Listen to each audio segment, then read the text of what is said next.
안녕하십니까. 반갑습니다.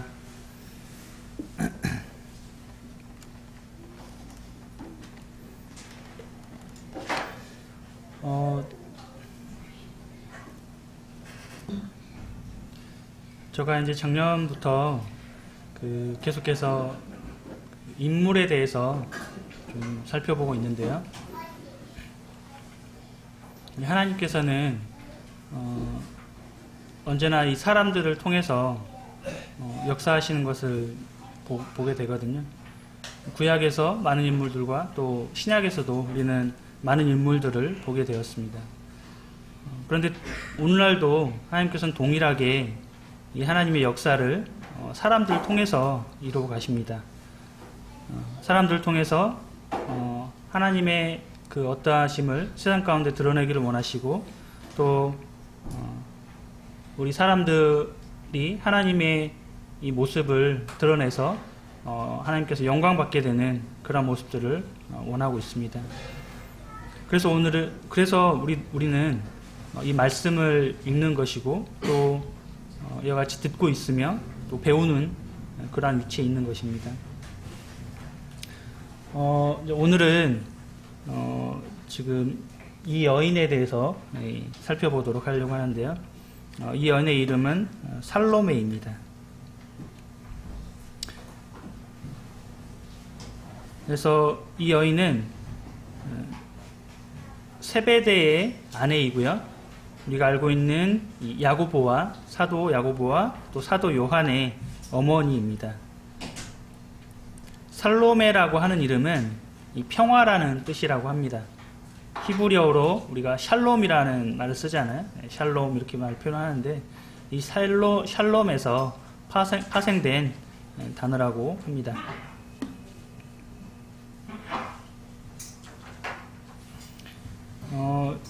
이 여인의 특징을 보면은 여기 보시면 이렇게 십자가를 들고 있고 그리고 이거는 그 향품 같은 거죠. 이따 이제 말씀에서 우리가 또 보게 되겠지만은 이 여인의 두 가지 큰 특징이 저것을 통해서 확인해 볼 수 있을 것 같습니다.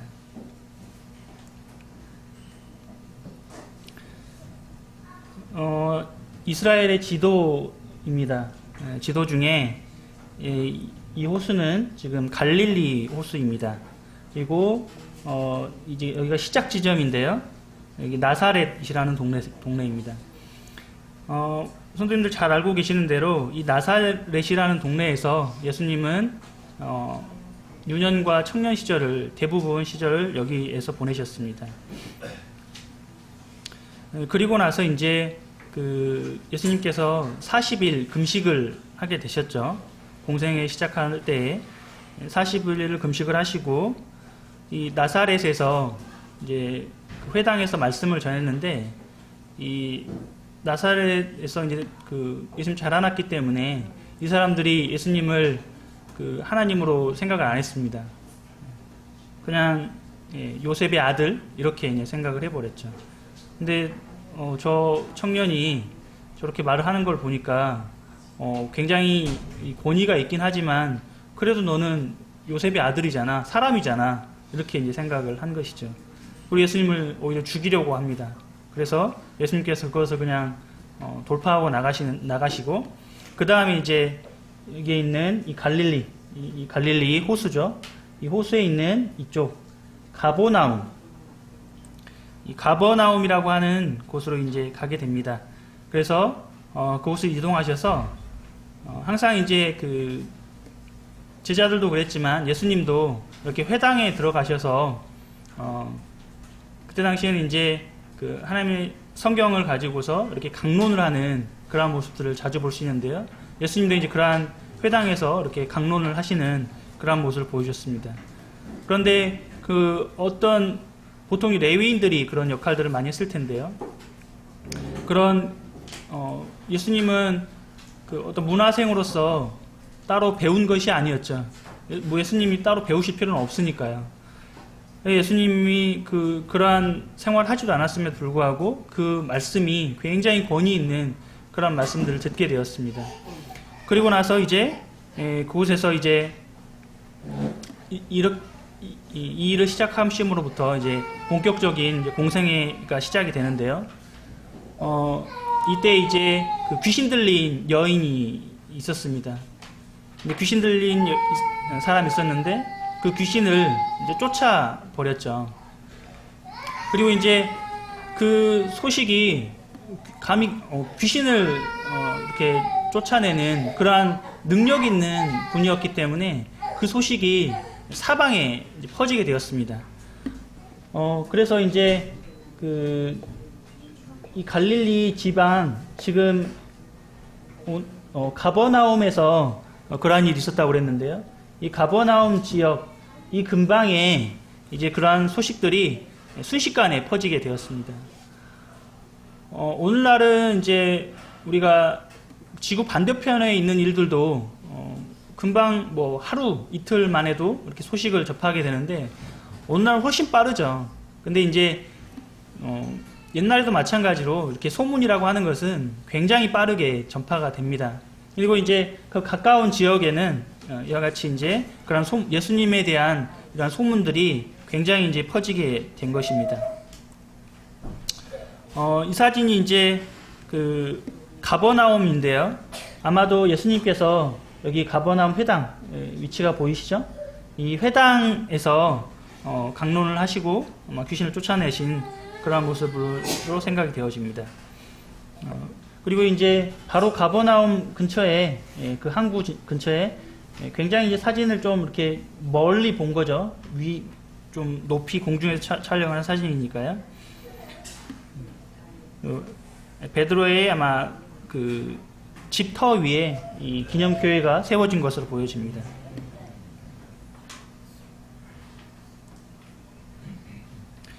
우리 누가복음 4장 31절부터 37절까지 말씀을 보시면은요, 방금 이제 제가 말씀드렸던 그 내용이 나와 있습니다. 제가 한번 읽어보도록 하겠습니다. 갈릴리의 가버나움 동네에 내려오사 안식일에 가르치심에 그들이 그 가르치심에 놀라니 이는 그 말씀이 권위가 있음이로라. 회당에 더러운 귀신 들린 사람이 있어 크게 소리질러 이르되 나사렛 예수여, 우리가 당신과 무슨 상관이 있나이까? 우리를 멸하러 왔나이까? 나는 당신이 누구인지를 아노니 하나님의 거룩한 자니이다. 예수께서 꾸짖어 이르시되 잠잠하고 그 사람에게서 나오라 하시니 귀신이 그 사람을 무리 중에 넘어뜨리고 나오되 그 사람은 상하지 아니한지라. 다 놀라 서로 말하여 이르되 이 어떠한 말씀이고 권위와 능력으로 더러운 귀신을 명함에 나가는도다 하더라. 이에 예수의 소문이 그 근처 사방에 퍼지니라. 아마 이 귀신은 이제 예수님이 지금 오셨기 때문에 예수님을 회방하기 위해서 이 자리에 왔는지도 모르겠어요. 그래, 네가 권위가 있어? 그러면 내가 가서 회방을 한번 해보지. 이렇게 하고 예수님을 회방거리를 만들려고 아마 예수님이 지금 강론을 하고 있는 이 회당에 나타났던 것으로 보여집니다. 그렇지만 이 귀신 들린 자들은 자기 몸을 상하게 하는 이런 것들도 굉장히 많이 있잖아요. 몸을 막 상하게 하는.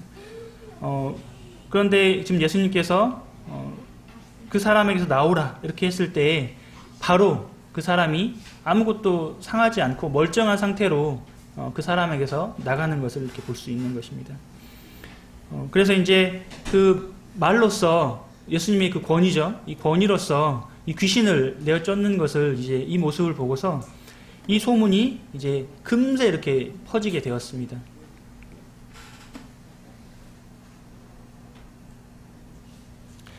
그래서 이제 정확히는 살로메가 언제 예수님에 대해서 알았는지 알 수는 없어요. 알 수는 없지만 이 소식을 살로메는 이 근처에 살았거든요. 이 근처에 살았기 때문에 이 소식을 아마 정확하게 듣게 되었을 것입니다. 그래서 예수님에 대해서 아마 관심을 갖게 되었겠죠. 많은 사람들이 이런 놀라운 소식들을 듣게 되면은 관심을 갖습니다. 오늘날 암에 걸린 사람들은요, 조그만한 말기가 되면은 이게 조그만한 소식이나 하나 있다 할지라도 그것을 쫓아다니고 온 백방으로 이렇게 수소문해서 알아보고 하는 그런 모습들을 보이잖아요. 사람은 다 그렇습니다. 우리가 무슨 소식을 듣게 되면 내가 그 절실한 마음을 갖게 되면은 찾아 나서는 것이죠. 그러면 다른 사람들보다 훨씬 더 많은 소식을 접할 수 있는 것이죠. 그런 것에 대해서. 몸이 아프더라도 많은 사람들은 그러한 내 병이 낫기 위해서 많은 소식들을 찾아가고 많은 사람들을 찾아가고 수소문을 합니다. 그래서 이러한 모습을 봤을 때 이 살로메는 오히려 이제 이런 소식은 그냥 들렸겠지만 이 살로메가 이 영적인 것에 관심을 가지고 있었던 것을 우리 또 생각할 수 있겠죠.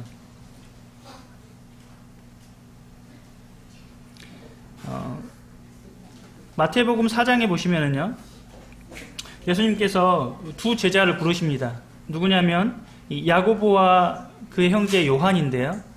이 야고보와 그 요한은 이 세베대의 아들이라고 되어 있죠. 말씀드렸던 것처럼 세베대는 이 살로메의 남편이 되겠습니다. 그래서 그 예수님에 대해서 이제 관심을 가지고 있었던 살로메인데, 그런 와중에 자신의 아들, 그것도 둘이나 이제 예수님께서 이 제자들로 부르신 것입니다.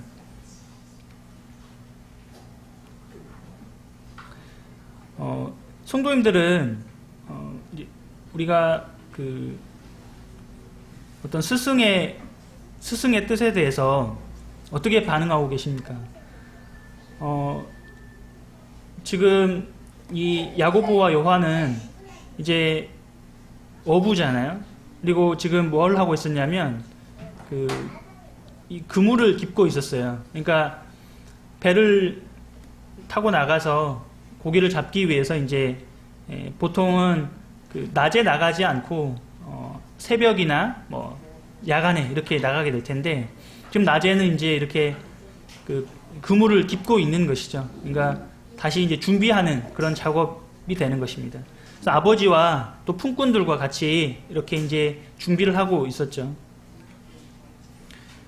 이 야고보와 요한은 젊은 사람들이었기 때문에 힘을 써서 특별히 이 어부들은 굉장히 힘든 일이죠.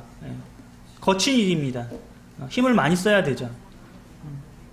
그래서 이 젊은 사람들이 필요합니다. 항상. 그래서 이 야고보와 요한의 이 역할은 굉장히 중요한 역할을 하고 있었을 거예요.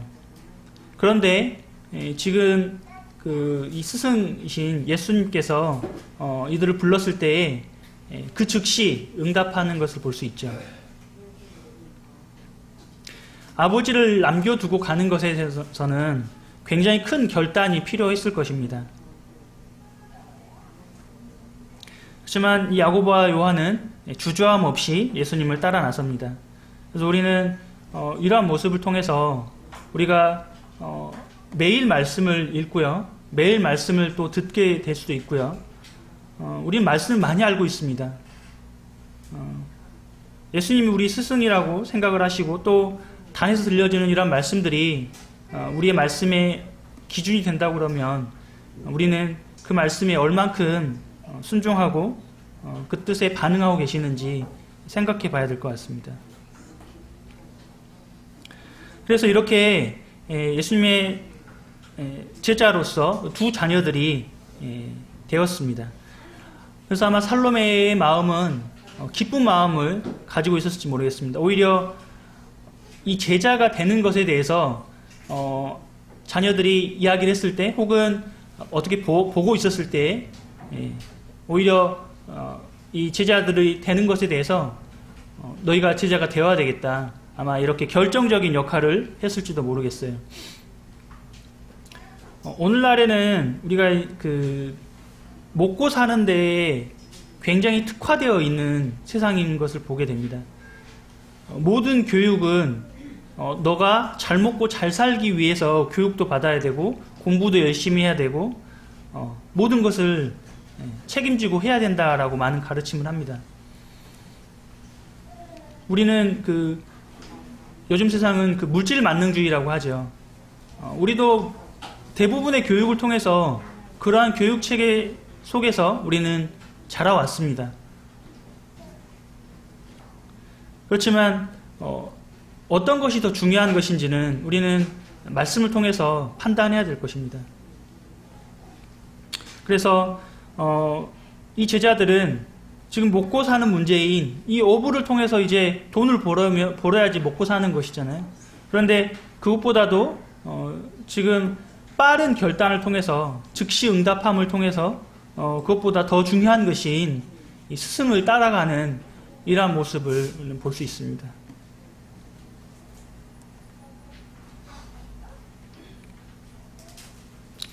근데 이제 그러던 도중에 살로메는 이제 그 제자 이 야고보와 요한이 예수님을 따라다녔죠. 그때 당시에는 지금과 같이 이렇게 그 우리가 그 말씀을 배울 때 교회에 나와서 말씀을 듣고 또 그냥 내 일상생활을 하고 평일에는 이렇게 하는 방식이 아니라 항상 동행하는 도제를 할 때 항상 동행하는 이러한 모습들을 보여주었죠. 그래서 스승과 같이 잠도 자고 스승과 같이 먹고 또 스승이 굶으면 나도 굶고 또 스승이 또 여행을 가게 되면은 같이 여행을 하고 이러한 그 함께하는 모습들을 볼 수 있는데요. 그런데 이상하게 지금 이 마태복음 20장에서는 살로메가 그 같이 있는 것을 보여주는 거죠.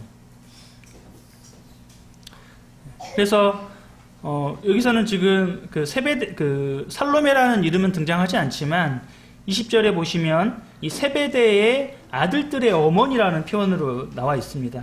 그래서 이 아들들의 어머니가 바로 살로메인 것이죠. 그래서 아마 오래전부터 이 살로메는 그 마음 가운데에 그 이러한 마음을 품고 있었는지를 모르겠습니다. 아, 나의 아들들이 정말 놀랍게 예수님의 이 제자가 되었는데 이제 그 예수님의 제자들 중에서도 더 높은 자리 좌편과 우편에 이렇게 앉게 되기를 원하는 그런 마음을 가지고 있었는지 모르겠어요. 아, 이제 드디어 결심을 하고 예수님 앞에 나왔습니다. 지금 살로메는 그 예수님보다 훨씬 더 나이가 많겠죠. 이 청년인 이 야고보와 거의 예수님 그 비슷한 또래의 자녀들이 있었으니까요. 그래서 이 살로메의 마음은 첫째는 예수님과 함께 동행하는 그러한 모습을 통해서 그냥 동행하는 것뿐만 아니라 어떤 물질적인 헌신을 아마 했을 것으로 보여져요. 나중에 어떤 그런 모습들을 통해서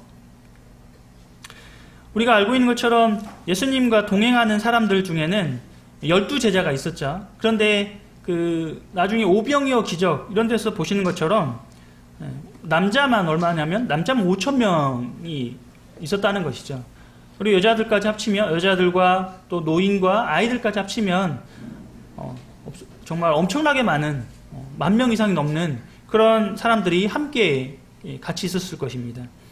그리고 우리가 이제 고린도전서에도 보시면은 사도 바울이 고백하기를 자기 자신을 만나러 오셨다고 하면서 가장 마지막에 나를 만나 주셨다고 말씀하면서 부활 이후에 500의 형제들에게 일시에 보이셨다고 하는 말씀을 합니다. 그래서 그만큼 예수님과 함께 동행하던 그런 많은 사람들이 있었던 것을 볼 수 있죠. 우리가 이제 예수님이 12제자가 아닌 예를 들면은 누가라든지 이런 사람들도 예수님에 대해 행적에 대해서 자세히 이렇게 풀어놓은 것을 볼 수 있잖아요. 그런 것처럼 그런 사람들도 이렇게 함께 일부 동행했던 이런 모습들을 우리가 볼 수 있습니다. 마가도 마찬가지겠고요.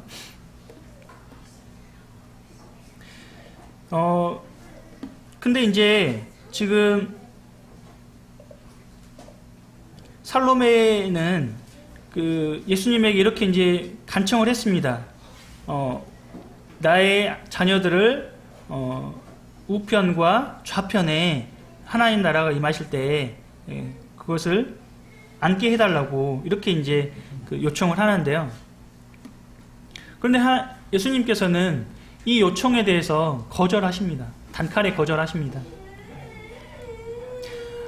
우리가 그리스도인이 되고서 많은 나의 그 요청들이 있을 거예요. 나의 기도가 있을 겁니다.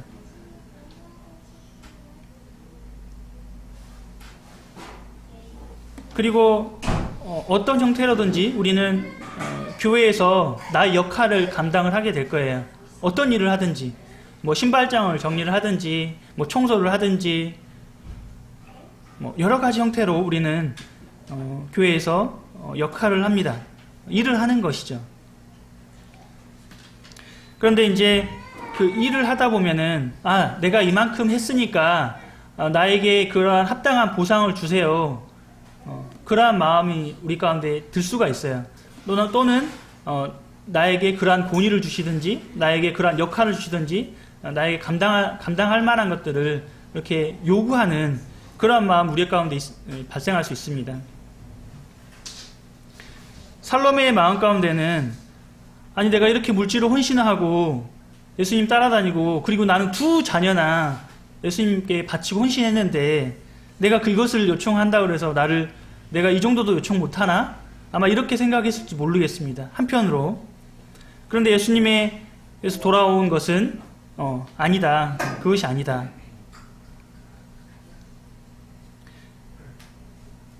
그러한 것들은 하나님께 맡겨져 있는 것이라는 것이죠.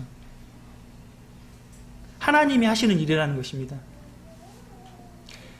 그것이 지금 이 살로메가 생각하는 것이 방향이 잘못되었다는 것이죠. 그러한 것은 우리는 그 사도 바울은 서신서에서 자신을 가리켜서 종이라고 계속해서 밝히고 있는 것을 볼 수 있죠. 종의 자세는, 종이라는 것은 어떤 물건과 같은 것이죠. 그래서 주인에 의해서 팔릴 수도 있는 것이고, 또 주인에 의해서 여러 가지 그 주인이 맡기는 이 역할들에 대해서 감당을 하게 됩니다. 그런데 그렇다고 해서 이 종이 자신의 어떤 지위를 요청을 하거나 자신에게 유익을 요청하는 이러한 것을 서슴지 할 수 있는 그런 위치가 아닙니다. 우리는 다 종의 위치입니다. 그래서 지금 이 살로메의 마음이 아마 교만한 마음이 들었는지 모르겠습니다. 그래서 우리도 이런 여러 가지 의문에 대해서 의문들을 품을 수 있지만, 그러한 의문들을 우리는 주님 앞에서 회개하는 마음이 필요합니다. 나의 선한 어떤 행동들이, 나의 선한 마음으로 행동했던 그러한 행동들이 잘못된 방향으로 나아갈 수 있음을 우리는 생각을 해야 됩니다. 또한 우리는 어떤 행동을 할 때 그것이 나의 욕심에서 비롯될 수 있습니다. 그럴 때 우리는 나의 생각을 임의적으로 행하기보다는 주님 앞에 먼저 물어야 되는 그러한 과정이 필요할 것입니다.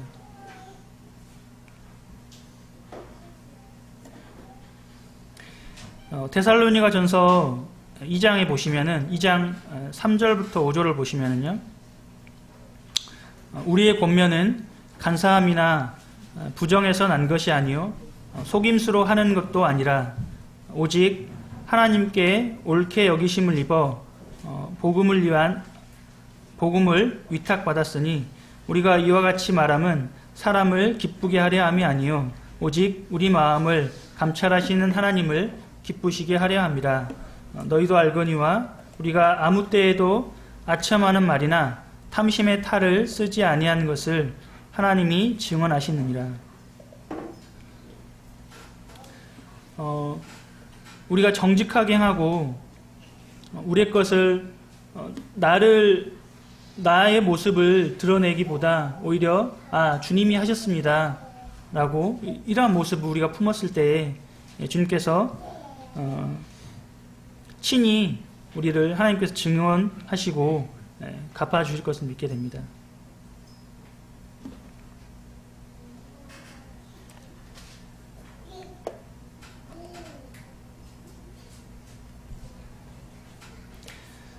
살로메는 지금 방금 예수님께 두 아들을 이렇게 청탁을 했죠. 천거를 했는데 실패했습니다. 그럼에도 불구하고 지금 이제 거절당했잖아요. 주님을 떠나지 않았습니다. 아마 자신의 잘못을 내가 선한 의도를 가지고 이렇게 했지만 나의 욕심이 들어간 것이 아마 잘못되었구나 라고 본인의 그 잘못에 대해서 회개하였을 것입니다. 그리고 다시금 이 예수님의 행적을 따라서 예루살렘까지 오게 됩니다. 아까 보셨던 곳이 이쪽이 이제 그 갈릴리 호수였고요. 가버나움이었죠. 주로 이제 이 갈릴리 호수를 주변으로 예수님이 이제 초기 사역을 하게 되셨죠. 그리고 이제 여기 예루살렘까지 이제 방문을 하게 되었습니다. 지금 이 가버나움에서 이 예루살렘까지는 약 직선 거리로는 120km 정도가 됩니다. 보통 하루에 성인이 걷게 되면은 40km 정도는 걸을 수 있다고 합니다. 그래서 40km를 잡는다 할지라도 꼬박 3일이 걸리는 길이죠. 근데 이 거리를 마다하지 않고 이 살로메는 계속해서 예수님과 함께 동행하는 그 모습을 보여주죠.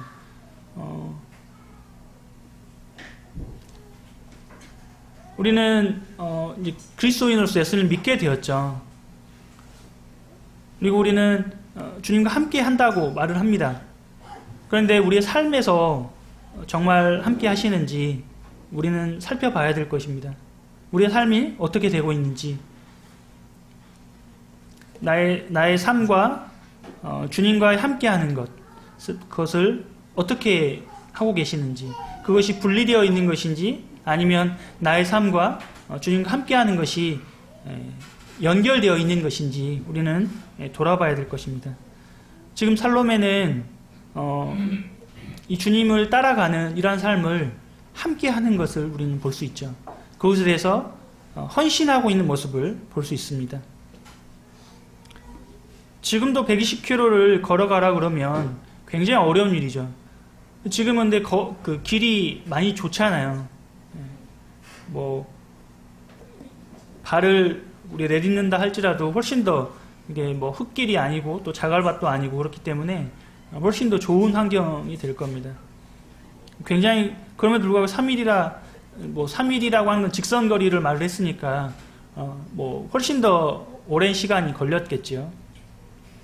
그리고 예수님이 이제 중간중간에 뭐 여러 가지 그 마을들도 들리셨기 때문에 훨씬 더 많은 그러한 시간이 걸렸을 것입니다. 그리고 그에 합당한 또 헌신들이 많이 필요했겠죠.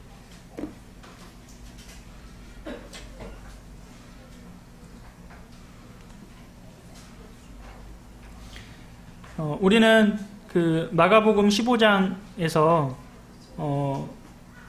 예수님이 십자가를 지셨을 때 멀리서 바라보고 있는 그 여인들을 발견을 하게 됩니다. 그 중에 마가복음 15장 40절, 41절 제가 한번 읽어보겠습니다.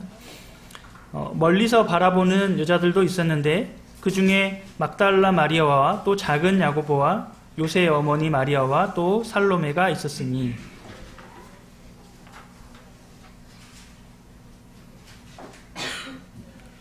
여기에 이제 살로메가 등장을 하고 있죠. 그래서 이들은 갈릴리 사람이라고 되어 있어요. 이들은 41절에 보시면 이들은 예수께서 갈릴리에 계실 때 따르며 섬기던 자들이요, 또 이외에 예수와 함께 예루살렘에 올라온 여자들도 많이 있었더라. 예수님께서 십자가를 지실 때 대부분 성도님 알고 계시는 대로 제자들이 떠나갔죠. 그렇지만 여인들은 예수님을 떠나지 않았습니다. 제자들이 왜 떠났겠습니까? 지금 이제 예수님이 이제 십자가에 못 박힌 이런 상황이 되어버렸어요. 철떡같이 예수님을 믿고 지금 따라왔는데 예수님이 메시아라고 이제 이스라엘의 왕권이 회복되고 다시금 주권이 회복되는 그러한 놀라운 나라를 아마 제자들은 꿈꿨을 것입니다. 1차적으로 그랬겠죠. 많은 사람들이 그것을 바라고 예수님을 따랐을 것입니다. 그런데 지금 힘없이 예수님이 십자가에 달려 있잖아요. 저기서 어떻게 살아나와서 이스라엘 회복하겠다고 하는 왕으로서의 그 능력을 행사할 수 있는 그런 모습을 전혀 볼 수가 없었던 것이죠. 두려웠습니다. 많은 사람들이 두려웠죠. 그리고 그 공포가 이제 그의 마음에 이제 들어와서 그의 마음을 흔들어 놓았죠. 제자들의 마음과 예수님을 따랐던 많은 무리들의 마음을 흔들어 놓았습니다. 그러자 이제 그들은 이곳에 더 이상 예수님을 바라보고 있을 수 없었고 이 로마 병사와 또 이 예수님을 넘겼던 이스라엘의 지도자 그들이 두려웠습니다. 그렇지만 여인들 그리고 이 살로메는 그들의 두려움에 대해서 끝까지 담대한 마음으로 예수님과 동행하는 그런 모습을 보여줍니다. 담대한 믿음을 드러내는 것이죠.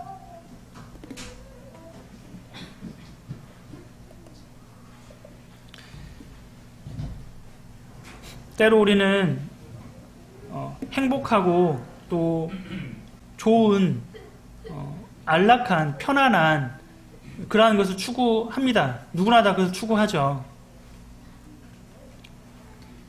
그런데 우리가 주님을 섬기다 보면 그렇지 못한 상황 가운데 처할 수 있는 환경이 많이 있습니다. 오히려 내가 예수님을 믿는 것으로 인해서 내가 더 참아야 되고 또 손해봐야 되고 그렇게 그 억울함과 이러한 모습들을 우리가 갖게 된 상황이 처할 수 있습니다.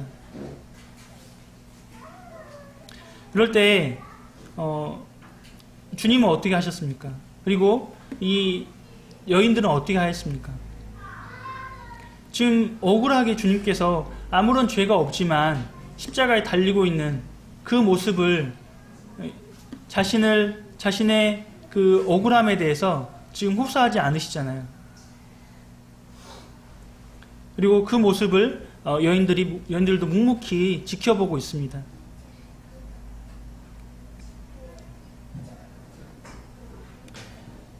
행복할 때나 또 기쁘고 평안할 때는 우리는 함께 할 수 있지만 어렵고 힘들고 또 나약할 때 그럴 때는 우리는 도망가기 쉽습니다. 외면하기 쉽습니다. 그래서 우리에게는 믿음이 있잖아요. 믿음으로 함께 하는 것입니다. 그리고 살로메는 그 믿음을 끝까지 지키는 그런 모습을 보여주었습니다.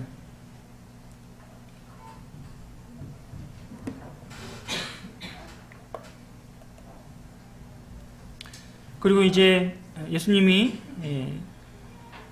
돌아가시고 나서 3일째 되는 날이 안식 후 첫날이었습니다. 금요일날 예수님 돌아가셨기 때문에 금, 토, 일, 그렇죠? 3일이면 일요일이 되었습니다. 이제 토요일이 안식일이기 때문에 안식 후 첫날은 일요일이 되겠죠. 이제 그 임종을 이 여인들이 지키고 나서 다시금 예수님의 무덤에 향품을 가지고 방문을 하게 되었습니다. 그 중에 살로메의 이름도 포함되어 있습니다.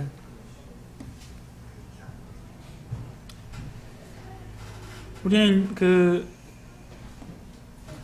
베다니 마리아가 그 예수님의 발에 향유를 부은 것을 알고 계시죠? 제자들이 그 값에 대해서 300데나리온이라고 말을 하는 것을 볼 수 있습니다.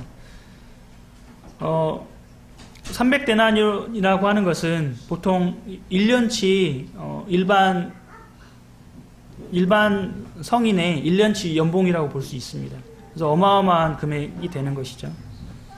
보통 한 데나리온이 하루에 이제 그 일당이라고 보니까요. 보통 1년치의 연봉이라고 볼 수 있는데, 이 향품도 결코 적은 금액이 아닐 것입니다. 지금 살로메는 제가 말씀드렸던 대로 계속해서 이렇게 헌신하는 모습을 보여주죠. 향품이라고 하는 것도 지금 여인들이 먼저 이렇게 사가지고 준비한 것을 보여주거든요. 그래서 이 향품은 이렇게 뿌리면 없어지는 거죠. 그냥 사용하면 끝나는 거예요. 그게 헌신인 것이죠. 내가 이렇게 드려진 것은 없어진다는, 그러니까 내가 드려진 것은 그 나의 욕심이 아니라 그러면 그것에 대해서 내가 내 그 어떤 것을 요구하거나 그것을 관철시키려고 하거나 내가 이만큼 했으니 나의 의견을 들어주라고 하거나 이렇게 할 수 없는 것이죠. 그냥 없어지는 것입니다. 하지만 주님은 기억하시죠. 그래서 이 여인들은 기꺼이 주님께 그것을 헌신했습니다. 그리고 이제 여기 그림에서 보시는 것처럼 이렇게 그 천사를 만나게 되었습니다. 이제 예수님이 이미 이 무덤 문을 여시고 이미 나오셨죠. 그때는. 그리고 이 천사를 통해서 예수님이 부활하신 것을 이제 듣게 되었습니다. 그리고 바로 제자들에게 이 부활의 소식을, 기쁜 소식이죠. 두려웠고 지금 이 로마 병사들을 시켜서 이 무덤을 좀 지키고 있었잖아요. 그럼 많은 사람들이 그것을 보고 있었을 거예요. 두려웠지만, 두렵고 또 한편으로는 너무나 기쁜 마음이 있었을 거예요. 예수님 부활하셨다고 했기 때문에. 그래서 그 부활의 소식들을 이 벅찬 마음을 안고 이 제자들에게 가서 그 소식을 이제 다시 전하게 되었습니다.